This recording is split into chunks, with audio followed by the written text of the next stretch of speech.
is catalyzing much larger resources for investment in developing countries. So this is a very important development we should recognize. But the potential is much larger. I mean, I think South-South cooperation in finance for SDGs could be, I think, way beyond the creation of the new multilateral development banks and the development partnership of resource transfers. But I think South-South cooperation has a much bigger role to play in financing for SDGs, and this could include, for instance, the sharing of development experiences in mobilizing finance, mobilizing domestic resources, the innovative taxes, for instance, the way many countries have found innovative mechanisms for supporting and building, SDGs. India, for instance, is funding its primary education program, universal literacy program, through a cess imposed on income tax. This is very well known to this audience. But Bhutan and Maldives, for instance, are raising resources for green transformation through green taxes on tourism and all that. So there are many innovative new experiments going on. There is also huge potential of sharing development experiences in financial inclusion, in micro pensions, because universal social protection is also one of the SDGs. And so there are many interesting experiences from across the developing countries in micro pension, micro insurance, and then impact investments, the social impact bonds, fintech, using fintech and mobile banking. So getting access to the poorest of the poor to the modern financial services. And many other such innovations, including mobilizing private investments for SDGs, as India has done through these CSR regulation, the corporate social responsibility new rule, which requires companies to set aside 2% of their profits for corporate social responsibility, which has mobilized about $8 billion of additional resources for SDGs every year. So those are the kind of new experiments and innovations that we should learn from each other and share between us. Finally, one innovative mechanism for raising resources, which was discussed some time back in G20, but was put on the back burner because some countries are not ready for that, which is financial transaction tax. And I had done some back of the envelope kind of calculations. At the very conservative, rates of that tax, it could provide to you every year a running income of $700 billion. Imagine 5 times as much as ODA, entire ODA becoming available through a tax, which will also help in moderating the extreme volatility of short-term capital flows. So I think there are many, many areas of cooperation between developing countries to get new resources, additional resources for financing and supporting the achievement of sustainable development goals. And this is the focus of this panel, and I won't take any more of your time, but turn to our very eminent panel that Sachin has put together for this discussion. And let me just turn to this. Among the panelists, we have on my right Mr. Yuri Afanasiou, who is the resident coordinator of United Nations country team. So all different agencies that have operations in India work in coordination with Yuri. And Yuri has been, I have seen him in action for last few years, because I used to head the SCAP's South and Southwest Asia office, which is located in Delhi. And so I had the privilege of working with Yuri very closely during those times, and I'm looking forward to be part of the country team again, as I decided to move back to run that office again. So I'll begin with Yuri to take us through his thoughts on this subject, and then I'll introduce the other panelists as we go along. And because time is short, and we started a bit late, maybe 6-7 minutes for an intervention. So Yuri, you have the floor.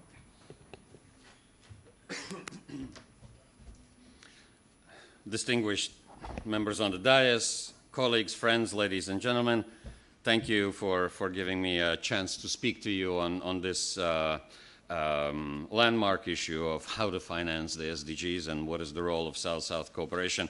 I understand that today you were made to start at 8:30 by Sachin, so a note verbal is coming to your office from me in protest, because I think that equals cruel and unusual punishment. But the good thing is that you have woken up by now by 9:30 for our session, so you can't really talk about money at 8:30 in the morning. It's really not good. Look, I think Nagesh, thank you for setting the scene and mentioning some important trends and numbers.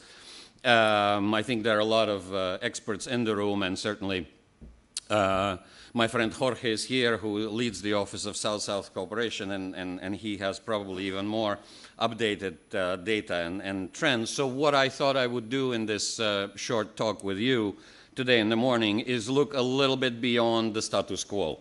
And I want to mentally bring you back to the beginning of the discussion yesterday at the opening, and what Professor Acharya took us to in terms of looking at really the mega trends for the next 10-15 years, which is the term of the Agenda 2030, and how the world will look like, even though predictions are an ungrateful part of analysis, but nevertheless. When we joined, whether our academic institutions or the development industry, in our kind of generation, the world was simple, life was simple. There was a clear breakdown that there was ODA, and there was concessional lending for countries who qualified, then there was FDI, and then in the later part of that, we also got to know that CSR and corporate philanthropy and private philanthropy started becoming an important issue in development finance.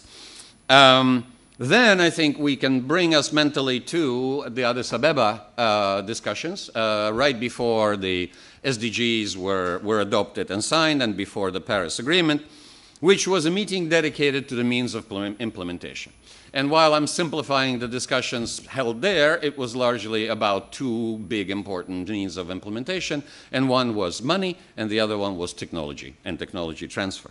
Now, if you remember how that discussion went, it was all about how to mobilize domestic finance for the SDGs, and India, along with some other allied countries, led a valiant fight to put on the table the discussion of taxation and essentially corporate transfers, white, gray, and black, which take away resources from developing countries, which otherwise, if those taxes were paid locally where the profits were made, would go into the state treasury in the form of taxes and be reinvested into all kinds of health and education and other priorities that the countries have.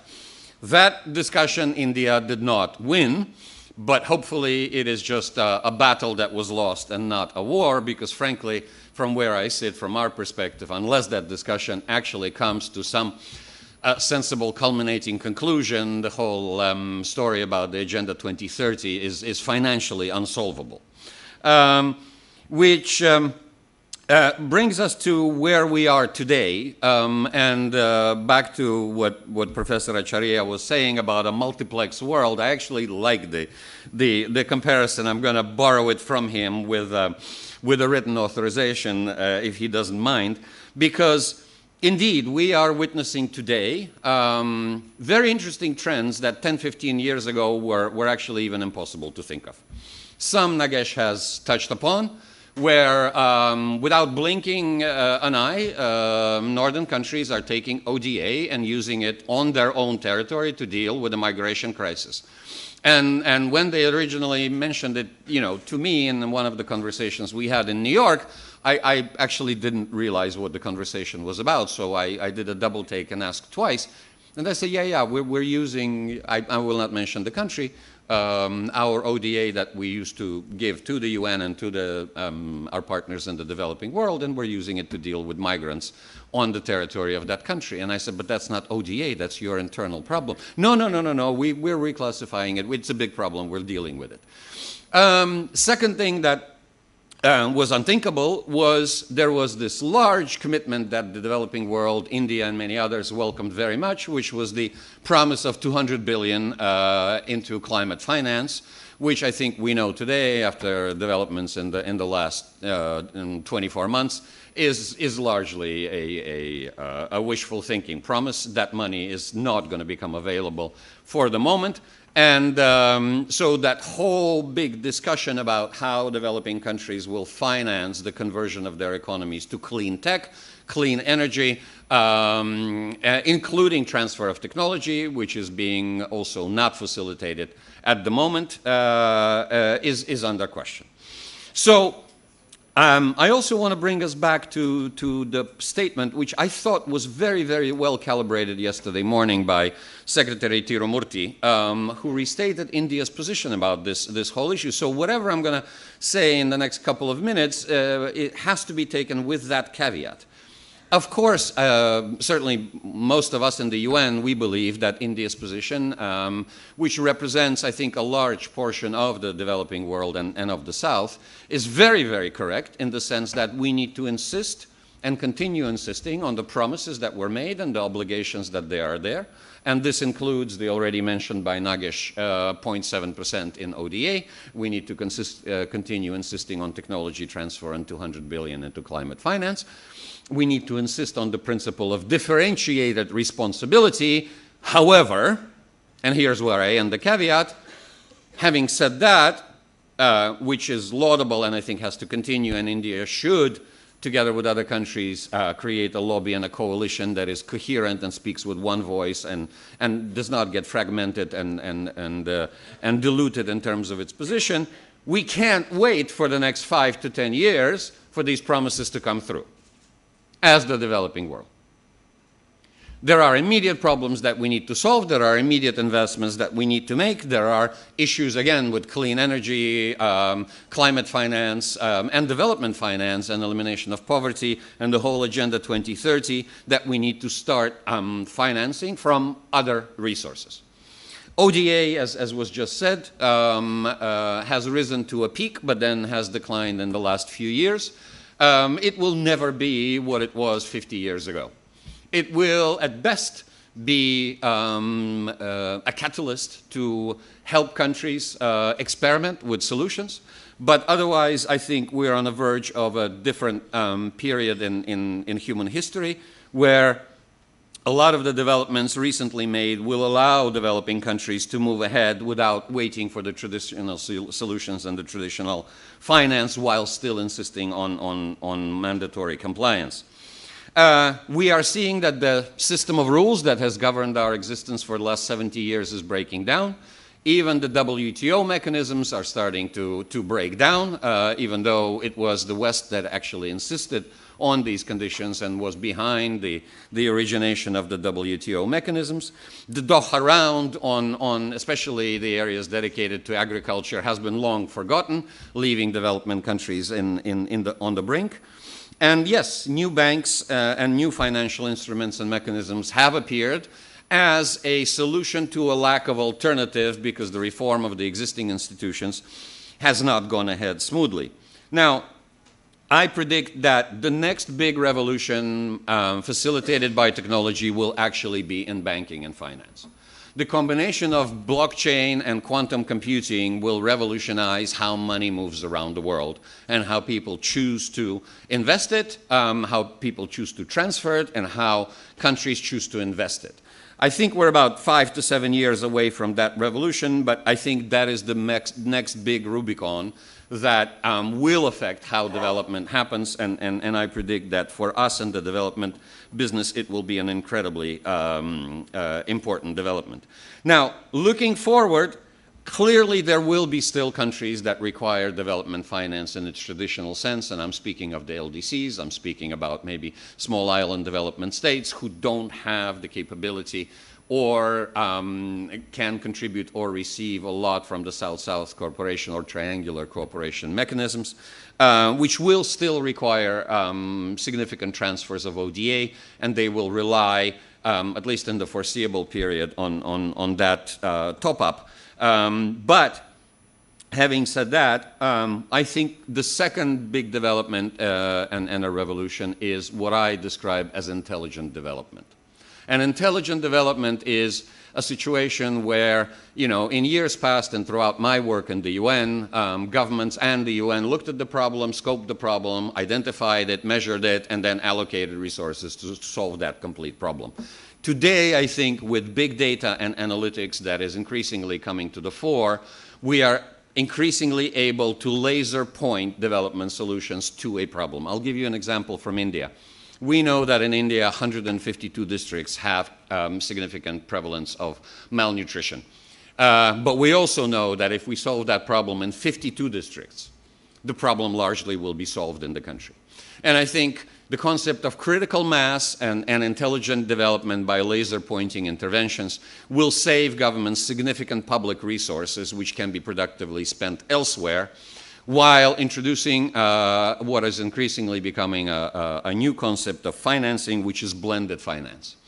Unfortunately, over the past 50 years, we've been looking in silos at how we finance development interventions. There was the government allocations that went to health and education. Then, ODA came in with the development community and the UN system and financed bits and pieces of there. Then countries that qualified would go to the Bretton Woods institutions and borrow and invest additionally into there, but it was all kind of separate initiatives, separate projects, and there was no continuity between those efforts. Increasingly what we're saying, certainly in the UN, and I know many of you in the development industry, is that it is time to start looking at the continuum of resources. We can use ODA or government finance to public finance to experiment with a solution and go to these 5 out of 52 districts in my example on malnutrition and test approaches of what are the best ways to make it work.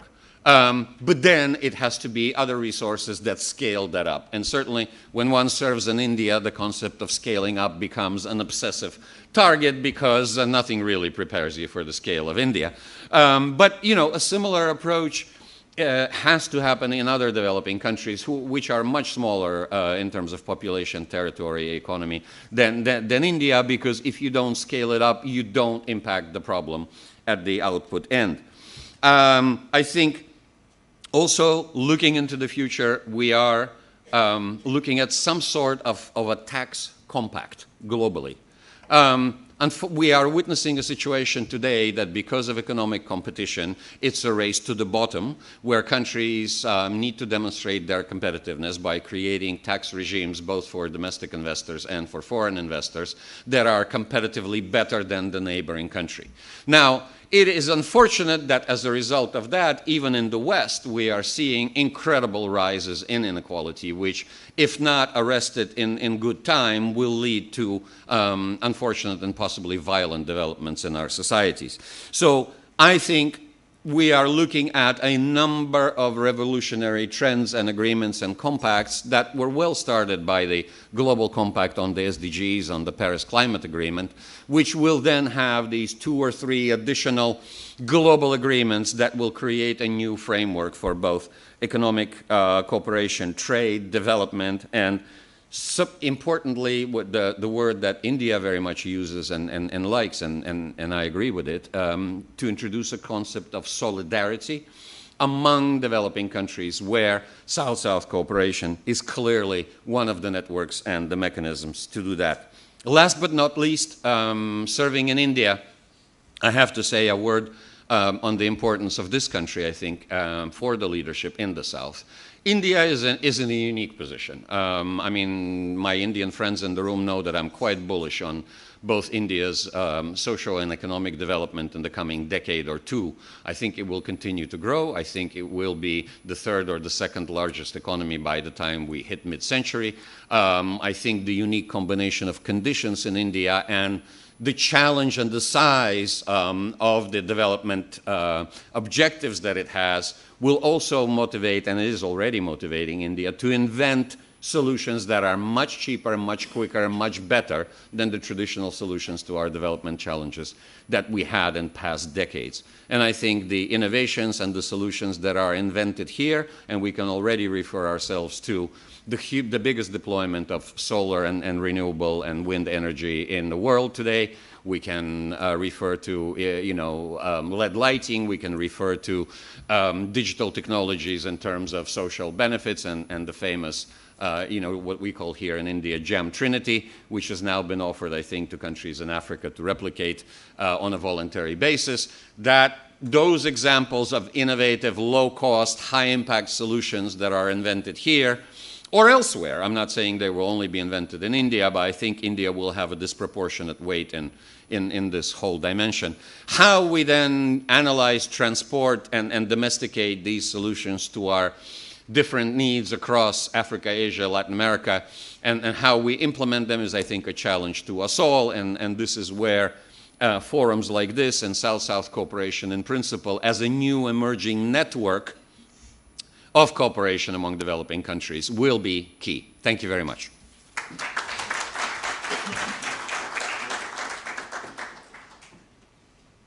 Thank you, Yuri. I did not expect anything less from you than such an insightful set of remarks, and that's why I didn't stop you. Yeah, it's all right. It was time very well spent, as everyone agrees. I think Yuri highlighted the importance of cooperation for exploiting the fruits of new innovations. As he said, low-cost, high-impact innovations in finance and in delivery of public services that will take us through to the 2030 deadline with the achievements of SDGs.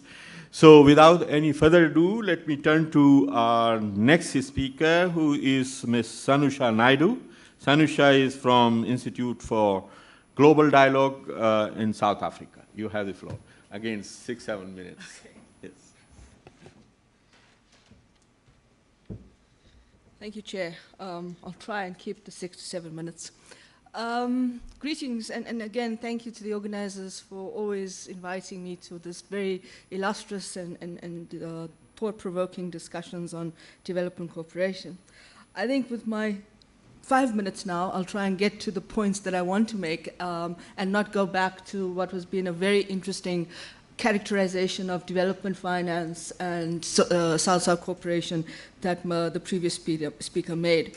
I think one of the challenges I found in yesterday's conversation and discussions, as well as in the parallel sessions, was trying to find that reconciliation between the quantitative and the qualitative impacts that South-South cooperation can bring in the context of a changing landscape around development cooperation.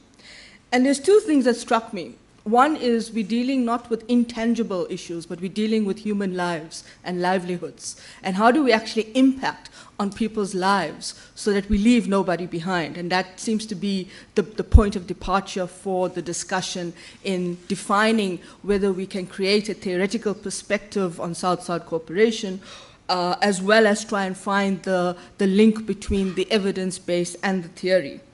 The second thing is, what are the tools we use or the resources we use? And so development finance and its evolution from the time in which it has been moved from ODA to blended finance. How do we deal with that? And how does that make a meaningful contribution to this motto of the SDGs, is leave no one behind? And so this brings me to 3 points I want to make in this regard. The first is, as research actors, think tanks that are not in the policy space but trying to influence the policy space, the question is, how do we use evidence-based studies to inform theory? Because I think very often as think tanks, we try to take the theory and try and locate it within the evidence. But I think what the SDGs do for us now, given the short time frame, less than 12 years to implement, is the fact that it enables us to find an actionable framework of what is it that we're trying to do that brings not just states into the framework, but all actors from a broad realm of areas to think about what is it that we're trying to do in changing people's livelihoods. And this is where I think the role of evidence-based studies is important for us as researchers to think about how do we link it to policy implementation and policy research, which is the first point I want to make. The second point is that I think by utilizing the SDGs as an actionable framework, we can see the diversity of South-South cooperation. And in that is where we're trying to, I think, not lose the vibrancy of what South-South cooperation brings, but at the same time, don't let South-South cooperation become a status quo approach. So we're trying to link up with the technology advances. I think what the chair said in the end was a low-cost, high-impact kind of actionable framework.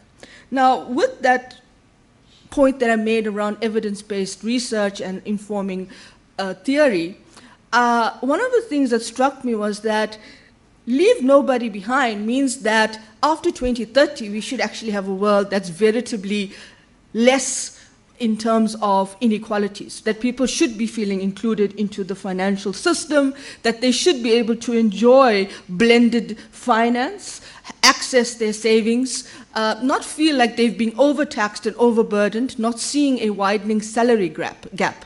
And this brings me to a very interesting book that I'm currently reading for my course, and that is The Precariat in Every Society. That class of people that are living in a marginalized setting. They don't have access. They constantly, their living standard is constantly in a precarious status quo. And they are the excluded that we need to include into this whole SDG framework. And so the question in my mind is, what happens after 2030 when there are still people that are left behind? And how do we then go forward in terms of the development finance that we're talking about, whether we have an inclusion in terms of a tax base, or whether we're actually taxing people in order to cover costs at a higher level. And I can think of my country, South Africa, as an example of a very small tax base, but an overburdened policy space where the salaries are exorbitant. And I suspect that we may see similar trends in other countries where the political and economic crisis is actually linked to the way people are feeling marginalized from the system, whether they have access to resources. And then this means, what does the implications or impact have for global governance? The very institutions we are trying to reform, the very institutions we're trying to create inclusion for, are we not going to be just repeating the same issues, and then we continue to have an ongoing precariat class that remains on the verges of the global economy, of the national economy, of the domestic resources, and so forth? And as I was thinking about this, it made me think about the fact that after 2030, are we going to see another Millennium Development Goal or a 21st Century Sustainable Development Framework? Because the one thing we haven't necessarily discussed is populations are growing in particular parts of the world. And there are constantly burdens on national economies, national development programs. And so in Africa, with a positive population growth, there's constantly a need to try and include people into the urbanization of services. And as that happens, when people start to move from rural to urban, there's constant pressure on the system. So at what point does the system continue to contain itself, or does it begin to implode? And I think we've seen this with the questions around development finance, institutional reform, and so forth. And I just want to end on the point that I thought was very important that was made yesterday in terms of the multiplex world and where this multiplex world is going. And I think the multiplex world is interesting because there are those of us that can get into the multiplex center, but there are those of us who can't afford the ticket into the multiplex center. And if we cannot afford the ticket into the multiplex center, then the multiplex center becomes an institution of its own for a particular group of people who can access it. So I think one of the things that I want to end on is not to become so morbid, but to end on a positive note, and to say that one of the areas that South Africa has been pushing around development finance, particularly in infrastructure development and trying to ensure that it aligns to some of the global trends around development finance, is trying to use pension funds as part of that motion or that intervention for financing for development. There are different contradictions around this. There are contradictions of what does this mean on returns of investment and so forth. But I think it does represent some of the innovation that is coming out of Africa through South Africa's role, as well as in terms of the question of the illicit transaction flows that leave Africa every year in terms of resources, which South Africa has been key in the developing working group on the G20 as well, to use that as a mechanism of finding a viable, if not a much more policy-orientated mechanism of financing for development in Africa. Thank you.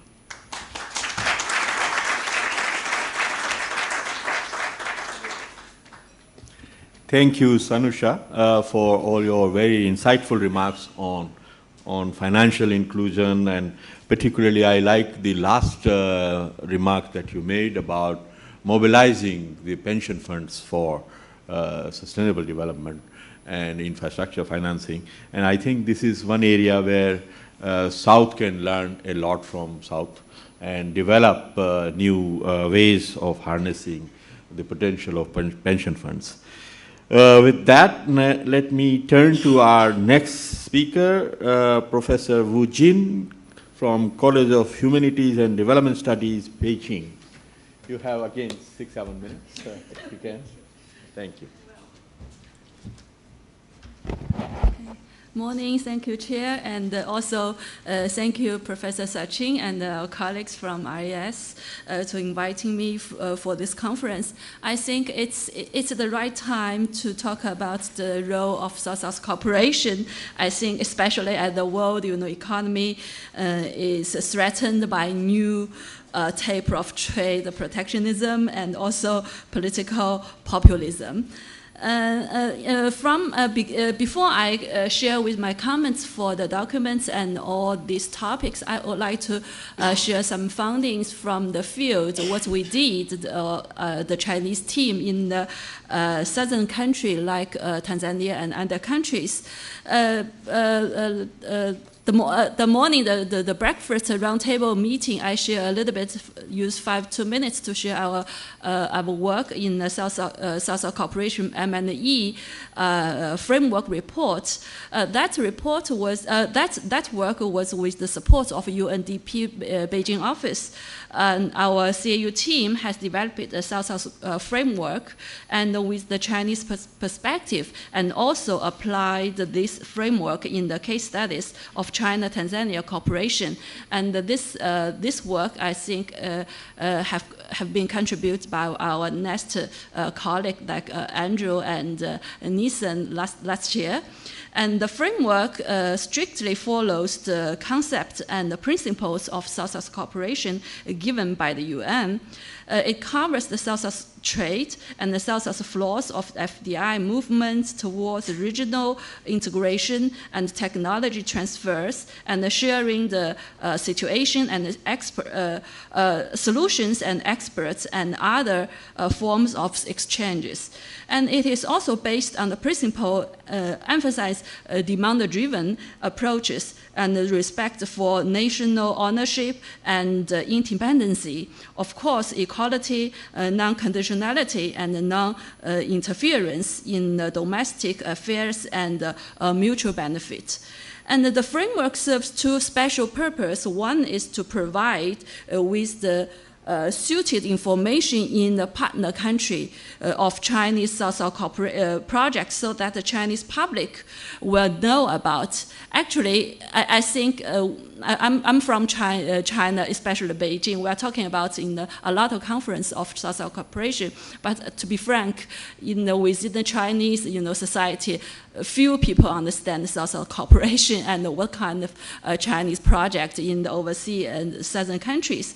So that the Chinese public will know what the Chinese is doing in other developing countries. And also the partner country will be also informed about the logic of the project implementation from Chinese perspective. By doing so, the mutual understanding will be, emphasized. The second is to analyze the outcome, output, and also impact of Chinese projects from partner countries' perspective, so that the policy makers and the project implementation from China will learn the relevant lessons and also act upon with improved actions in the future. And the framework proposed in this research contains 5 dimensions that is political, economy, social, environment, and technical, following the 9 guiding principles of social cooperation and the 15 indicators. So far, we have finished the case studies on the section of infrastructure, agriculture, and health. And the biggest challenge when we are doing this work, when we're gathering the data from the field, is deficiency, the data deficiency. I think making social cooperation evaluation more difficult. So we used a qualitative method, data, rather than the quantitative to get different perspective on the project. So based on our research experience, we do think the diversity and the flexibility for social cooperation should be tolerated. And the first step to design social cooperation M&E framework should be adopted the availability and validate of existing system, data system. To be, for example, measurable, understandable, acceptable by as many as more stakeholders, and also pertinent by reflecting the nature of social cooperation. This should be the top concern when we design the social M&E framework and do the data gathering in the field. And lastly, I will share some points as my comments. I was invited to be. Theoretically speaking, I think I have to say that I agree with all the most of the statements. For example, the principle of social cooperation should be unnegotiable. Social cooperation should not replace non-social cooperation, but a complement to it. Social cooperation is volunteer and a demand-driven process, etc. However, very little effort has been given on how to implement and evaluate the South-South projects. And compared with the North-South cooperation, South-South cooperation has many advantages in contributing to 2030 agenda of sustainable development. It not only brings more development resources for developing countries, which can be used to provide better public goods and improve the people's living standard. Of course, it's also provides leverage for least developing countries, especially those developing on foreign aid, to enhance their negotiating power when accepting aid from traditional donors, so that the recipient countries can have the ownership in mobilizing all available resources in line with their national strategy and plans. Moreover, the technology and the development experience will also flow among southern countries through South-South cooperation to enhance the technical and the governance capacity of partner countries. But anyway, it is widely acknowledged that South cooperation has become a very important element of the global cooperation architecture for sustainable development. However, I would say more efforts are still needed to generate knowledge on South, both theoretically and empirically. Thank you for your.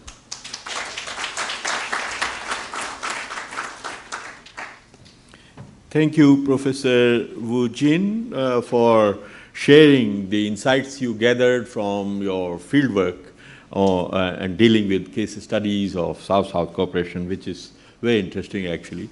I think we need to go to the field to see how actual projects are shaping up and what can be learned for future. So with that, let me now turn to our next speaker, who is Dr. Adriano Timosi of the South Center. And South Center, as you know, is a very important institution. Yesterday we had Carlos Correa, the new director of the South Center, with us. And Adriano has been a very important staff and official of the South Center for many years. But he also had a stay with RIS long time ago, in the beginning of his career, and so we claim some credit of his good work on South-South cooperation. So Adriano, Adriano, you have the floor. Sorry. Thank you very much. It's a great pleasure to be here, and I wish to thank RIS and a good friend Sachin, and my mentor, Nagesh Kumar, because if I'm here, it's because of Nagesh. First time that I came for RIS, and 10 years ago.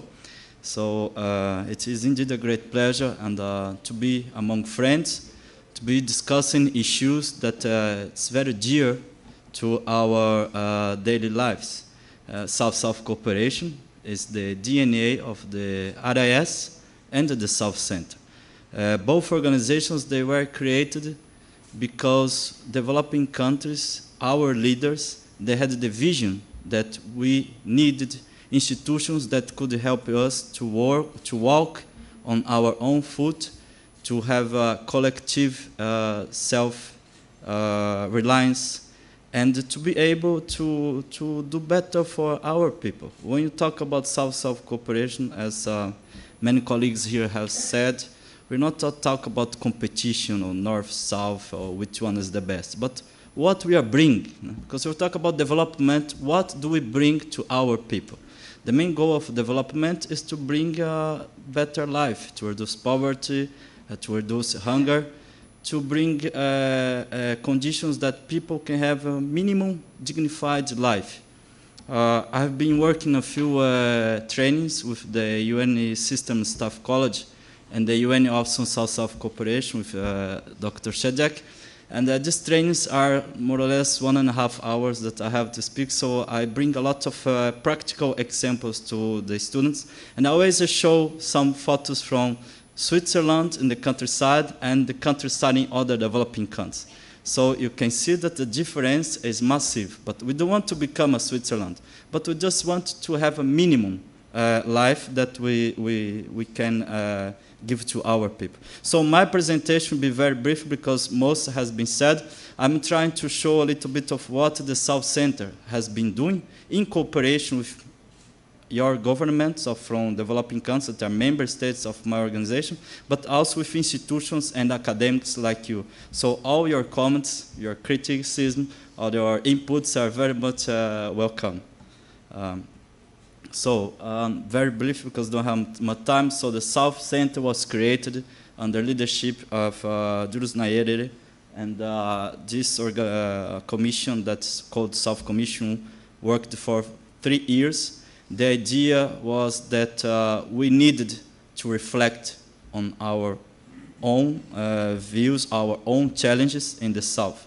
After 3 years, this commission suggested to create a Secretariat of the South. So this Secretariat of the South started as a follow-up office, which is called South Center. And for 5 years, we've been trying to figure out where we would go, because also member states, they were also quite in difficult position to really create a kind of OECD of the South. So we didn't become an OECD of the South, we just become a small office of 25 people in Geneva. And then why in Geneva? You talk about the South, so you go to Geneva. So because Geneva is the place where development issues is being negotiated. Geneva is the place of the World Trade Organization, the World Health Organization, UNCTAD, and many other organizations. So the idea was to be there and to provide support for diplomats, because my work is in multilateral diplomacy. The work of the South Center, most of it, is to support South-South cooperation in multilateral diplomacy. So we support the G77, the non-aligned movement, and member states of all developing countries, member states of G77, in some policies and the views that we believe are the ones that we should go. Particularly on the reform of the international system, because we believe that to implement the Agenda 2030, there is a need for important reforms on the international trade, on the international system. One of them was just said by Mrs. Yuri, is the issue of WTO. An ambassador from Argentina is here who was greatly involved on the negotiations of Uruguay. So we are still waiting on the issues of agriculture. We are still waiting. The Doha development round, we are still waiting it to be implemented. But now, even worse, this will be dropped. So we may have a new round, new topics, and the long-standing topic of agriculture, that's basically one of the most important for developing countries. Maybe 80% of the poor in our countries are living in agriculture and rely on agriculture. So if you don't have an agreement on this, if you don't have the long-awaited and promised reduction and access to market, reduction of subsidies. We had just a few weeks ago that the US announced that they increased $15 billion the subsidies for the cotton farmers in the US. So what about the cotton farmers in Africa that are striking to be competitive with support of South cooperation, because you can see that one of the main work also being a Brazilian, the cotton 4 countries, we are also working to transfer technology in African countries. But what about the South-South cooperation helps to transfer technology? But then when the farmers in Mali or other Western African countries, they go to the market, they cannot compete because the cotton from the US is more competitive thanks to subsidies. So this is one of the biggest challenges that we have. Okay, so what we do? We support on WTO issues, mainly on agriculture. We are supporting on the World Health Organization. We are supporting in UNCTAD. I have a very long presentation, but I have to jump on it.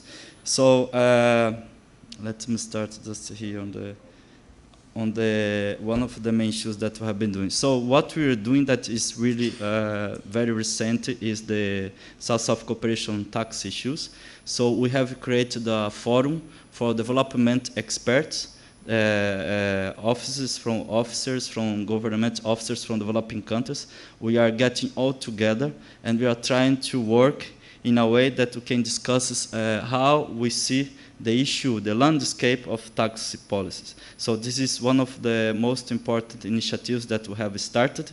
As you know, our chairman of our board, Estabo Mebek, is very much into it from the issue of illicit funds. So we are trying to gather through South-South cooperation, multilateral issues. We are trying to gather developing countries and to make sure that we can overcome this biggest challenge, because as you know, like in Africa, $50 to $80 billion has been lost in illicit financial flows. So if we don't have success on those international negotiations on these issues, because as you know, the US has been also very reluctant to work on these issues on the UN.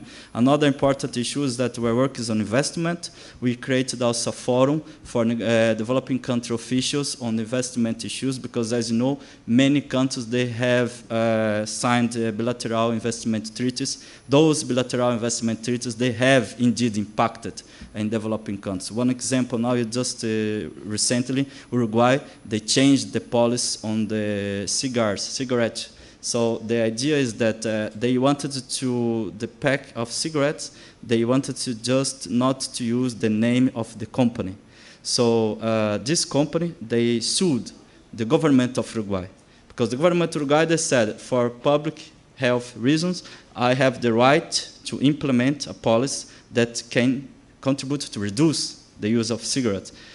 So the company entered against Uruguay, and they asked $22 million for the government of Uruguay because the policy that the government of Uruguay was implementing was causing potential losses for the company. So are you talking about public health and life, or talk about private interests? So this is what we have been doing in the South Center, trying to boost South-South cooperation in a way that can change those rules. So we are mobilizing a big gathering of developing countries on this issue. Another issue is that the Human Rights Council, initiative of Ecuador, and particularly Ambassador Espinosa, who was here yesterday, now the President of the General Assembly, she has started in Geneva very important work that is a resolution to create a legally binding instrument on TNCs and the human rights. So the main idea is that multinational corporations work in other countries, they should be able to follow their human rights obligations. Because as you know, even the least transfer of funds from these companies to another tax haven paradise is money that we could be using to promote development to our people. So, as I said, we work on another issue very important with India, the right to development. Developed countries, they don't want even to listen to the right to development. Just recently, the US has asked on the high-level political forum declaration to take out, to cut the mention to the right to development. Because for the US, right to development is a collective right, but it doesn't have any meaning in international law. So these types of things we are trying to do in the South Center, to support developing countries, to continue to be together, to work together, to create conditions to implement the agenda. The existence of the G77, I think, is the best example of the South-South cooperation. Just to finish, and the climate change, another important issue, as has been said for several of your colleagues and the Secretary for Economic Affairs. What to talk about the international obligations that those countries they have, international development obligations, the 0.7%, the climate change, the fund. We see that, as has been just said, Sweden, other countries in Europe, they are now using ODA money for refugees and for migrants. So what about their commitments? Because then you can say, yeah, but don't come with this rhetoric of south, north, south divide. But most of these countries, they really developed thanks to protectionism, and that to some large extent they developed because of the colonization. So it's easy to me. I become rich, but don't follow my way now. You have to follow your way, and the north-south, no more money, so south-south can replace north-south. So those are issues that we have to change. The TRIPS agreement on WTO that provides flexibilities for developing countries to access to medicines. This is a fight that developing countries had in the WTO. So all those issues that I could have many others, but I know that the time is limited, but I can leave it to you. So I'm very grateful to be here, to listen to you, because our vision South-South cooperation towards BAPA, you all know, is the G77 views. We are working together, so the same views that the Secretary of Economic Relations has said. So I look forward to hear from you, your inputs, and to work with you in the future to make to implement the agenda. Otherwise, we'll come back. Just said now, we'll come back here in 30 years' time, 20 years' time, with a new agenda. Maybe you'll be in the same level of the agenda of Africa Agenda 2063. But we need really to move and to make change in the international system that can allow our people. And of course, we also have to do change, because if we create elite in the South that can do the same that the North did, will be all the same. Thank you very much. Thank you. Thank you, Adriano, for briefing us the work of South Center, especially in the area of finance, the work on tax cooperation among developing countries, work on illicit financing, all of these can be very important in generating and preserving resources that flow out of developing countries. So thank you for introducing us. I'm sorry to rush you, but the time is short for all of us. Yeah, so let me now turn to our next speaker, Ms. Roxana Missoula from Center for Studies and Policy Development in Argentina.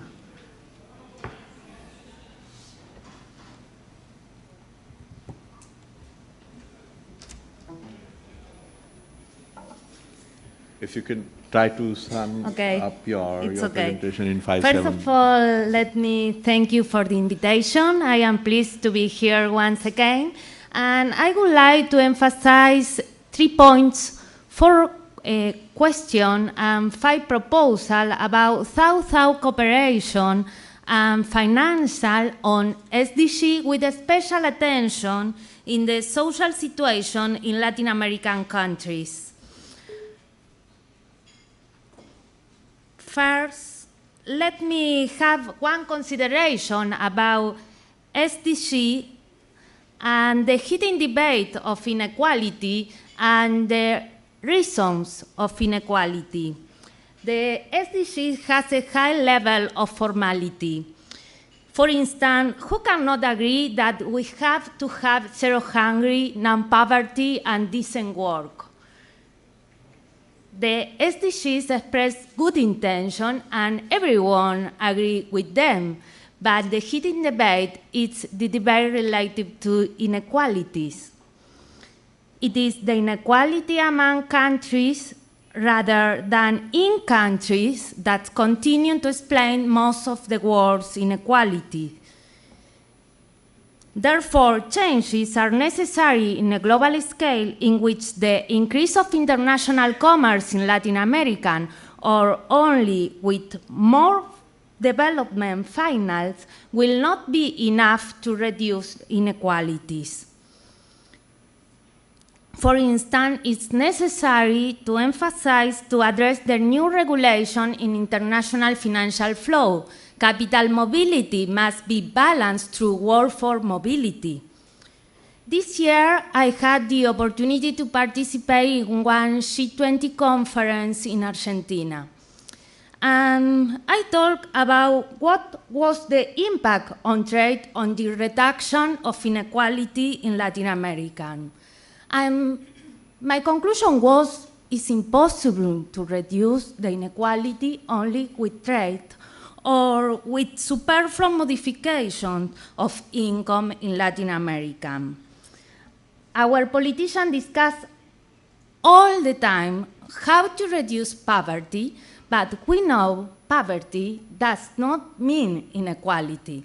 Modifying inequalities implies long-term processes and not merely refer to gender gap, property, distribution of land, and concentration of political powers and influences. Secondly, Latin America presents a vast inequality with conditions all manners of distribution of resources. In a world where capital reproduction demands specific roles in the international labor divisions, our country had not succeeded in designing institutional framework that can mitigate this global disparity, but which rather make it explicit. And as you know, this is political. Economic decisions are not taken out of the blue, but they do depend on political ideology. Latin America is the second most unequal region of the world, only behind Sub-Saharan Africa, and this inequality presents some specific feature. It principally affects children. There are a large territorial disparities. For instance, in Brazil and Argentina, the richest lands are 8 times as rich as the poorest lands, whereas in Italy, France, and Spain, the gap is reduced to just twice. The chances are very high that disparity will persist in the future unless we are global changes as well as changes in the productive and social heterogeneity of the region. Thirdly, all things considered, let us then admit that the South-South cooperation have to promote some debate and question related development finals on SDG. One of them is in relation to classification of country for aid receipt. Do they have to receive development finals according to the structural characteristic of the countries or according to their income? Another thing we could wonder about is regarding the permanent doubt about the capacity of low-income countries to absorb large inflow of external assistance. But should we not think that absorptive capacity depends on the very modality of aid? On the other hand, we have to consider the problems of very modality of aid and the real appropriation of the proliferation of funds. Are the area or the country where these funds are displayed really priority? And the fourth point had to do with what is new and what is not. When is finance innovative? There is a certain misconception that the agenda for development portrays new ways of financing for development. However, it isn't new. If philanthropic SARs are sometimes classified as innovative, this is essentially due to the greater volume and diversity. The principle itself is not innovative. More clear considered, innovative are the new levy taxes or parafiscal bases that had been introduced or that had been proposed. Finally, I would like to make a few proposals for singing together about the subject of inequality and the role of the South-South cooperation in relation with finance development on SDG. First, we need to enhance the debate and visibility of the effects of the international crisis on inequality. Each international crisis has an impact on growth and increases inequality. This affects the lower sector worse than the rest of the population. While the richer sector can reconstitute themselves after these shocks, the lower sector always falls back to a weaker starting point. Secondly, it's imperative to limit external indebtedness, which curtail the margins of autonomy of country, and to mobilize internal resources. This was a lesson that came at high social cost in Latin America in the 2000s. Now Argentina has again the endless problem of external indebtedness. We are the country in the world that has contracted more external debt in the last year, and it is not for investment, but for current expenses. In third place, financing of integration is crucial. Regional integration is a powerful factor in reducing vulnerability. So far, it does not appear that external financial has been sufficiently affected to this end. Fourthly, it's crucial to rescind the logic of the right and SDGs from the gaps. For instance, investment, productivity, and innovation gap, income gap, inequality, and social security. For the end, and in fifth place, what development model we are considering for the region to reduce inequality. This is persistent debate in Latin America and Argentina. It seems that by just selling commodities all over the world, we have not succeeded in reducing inequalities. Should we not try to take part of digital and services revolution to overcome the age-old dilemma between farming and industry? In this framework, we have to rethink the functional distribution of income and the role of social security, because these are relevant tools of distributions. In the last year, was possible to reduce inequality in Latin America was for these important tools, although, of course, it was not enough. After all, inequality reduction depends on political decisions. Thank you very much.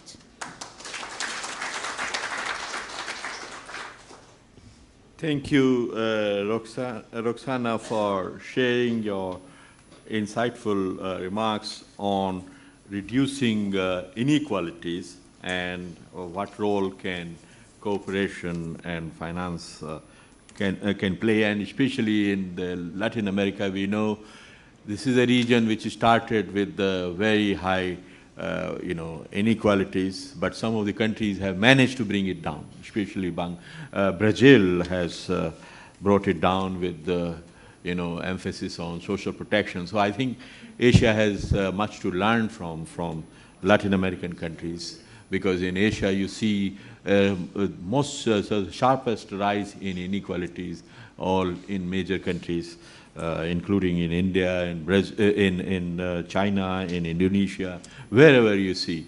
So with that, we have listened to all our panelists. We have actually run out of the time for this session, but we started 10 minutes late. So maybe we can spend a few minutes for some burning questions. Yes, I see General Chopra, then this hand. There are 4 hands. So we'll just stick to these 4. General Chopra, please. Can somebody bring mic? Yes. Very short, crisp questions, and you can direct them to any one of the panelists. It's a very super idea.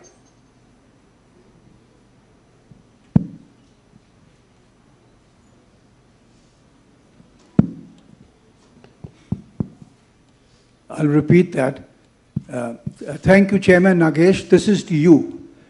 It's a very super idea, this business of transactional tax. $700 billion is what I heard. How much do you think this is going to be acceptable? Because taxation, even locally, say India, Pakistan, any country, is very unpopular. Number 2, to me it looks like too much. Number 3, I feel nations might take it as an infringement into their sovereignty. And finally, how do you propose to make this tax mandatory? Thank you, Chairman. Okay. I'll respond to that. Let us take the other questions. Yes. Who are the other? Yes. I had a very specific question from Mr. Yuri. You were suggesting that there is a range of methods in which development finances have been mobilized in the last 10 to 15 years across countries. And it's also about how the ODA seems to be getting reinterpreted from the other countries. But the fundamental point which we are still struggling is that finances are extremely scattered, and they don't seem to be seeing any continuity across government finances, private sector finances, alternate tax systems that have been created. As a result of which, there is a difference between the visioning of SDGs versus the provisioning.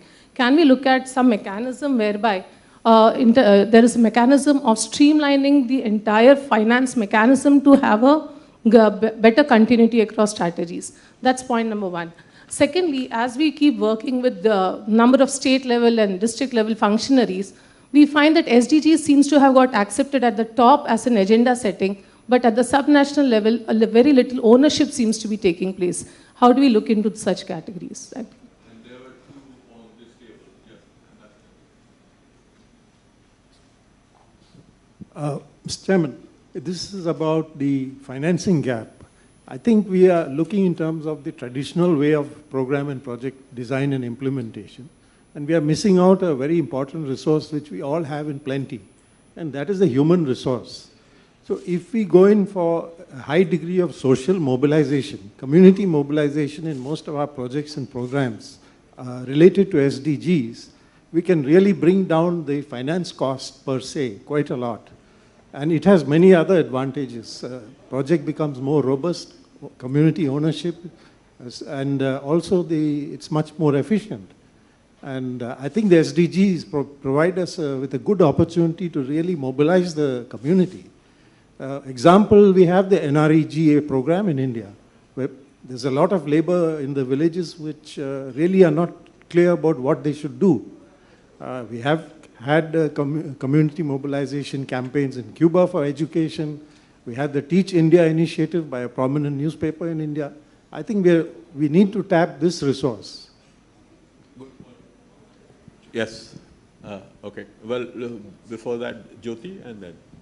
I just wanted you to comment on one aspect. You talked about how Brazil has brought down its inequalities, but when we do basic macroeconomic goals which conflict with each other, it is also marred with a lot of unemployment which is there, which is rising. So how do you trade off between the two? And the last point, yes.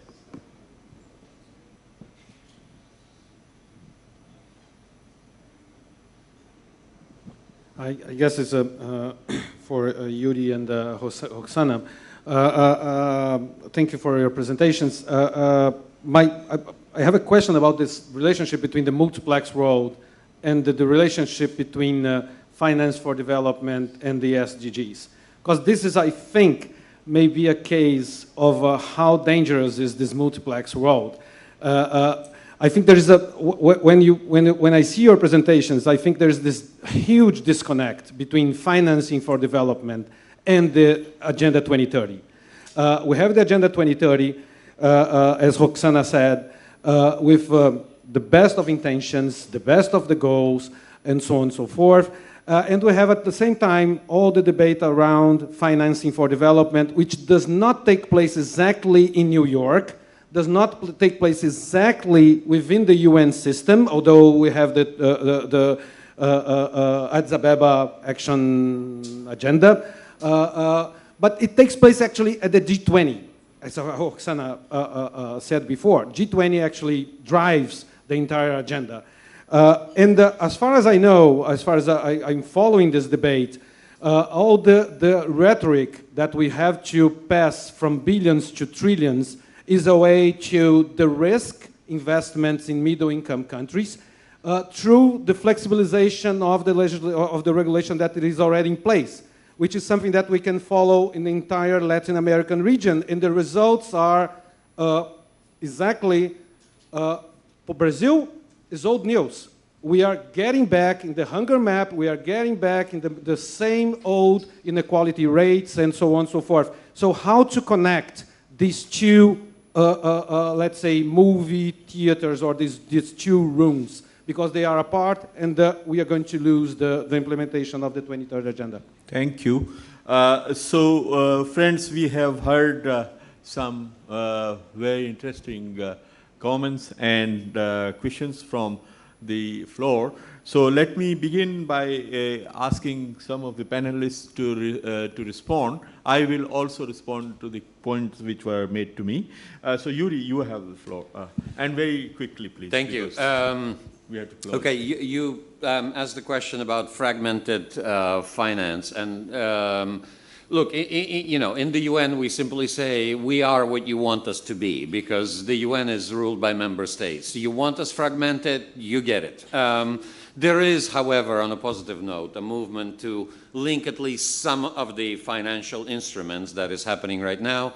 Certainly in the climate change agenda, there are ongoing early discussions between vertical funds like GEF and the Green Climate Fund and the newly formed LDNF fund, the Land Degradation Neutrality Fund, to see if countries can actually present layer cake proposals that link the instruments together. But generally, I think we've reached a point of excessive fragmentation, and so streamlining is on the agenda, but now that these funds are formed, they have their own mechanisms, they have their own governance, and I think it is for member states to develop consistent positions about what do they want. I mean, for instance, India cannot be requesting streamlining, but then voting to create an additional instrument. That would be a contradiction in terms, right? So I think the question is very right. The other question was on central and local SDG implementation. Look, yes, I think there is a dichotomy, but I think it's a factor of lagging rather than contradiction. It is a complex agenda once you get down to the basics of it in the sense of measurement, data and statistics and indicators and targets. But I have to say that, for instance, in India, it's almost there. I think we're kind of 6 to 8 months from finalizing at least the structure of the system and what data is required to be measured and analyzed, all the way from the panchayats, which for you non-Indians are the local governance level, and then into districts and into states, and then how it rolls up to the central level. So I think, honestly, it's a matter of time. Also, I'm cautioning everybody to take the SDGs as kind of the new religion. It's not. Let's not make it what it shouldn't be. It's a framework for thinking, analysis, measurement, and targeting. And balancing between the various things. What's most important about it is not the 17 goals. It's the linkages between the 17 goals, which should promote a whole government approach to resolving certain problems. So, and last but not least, the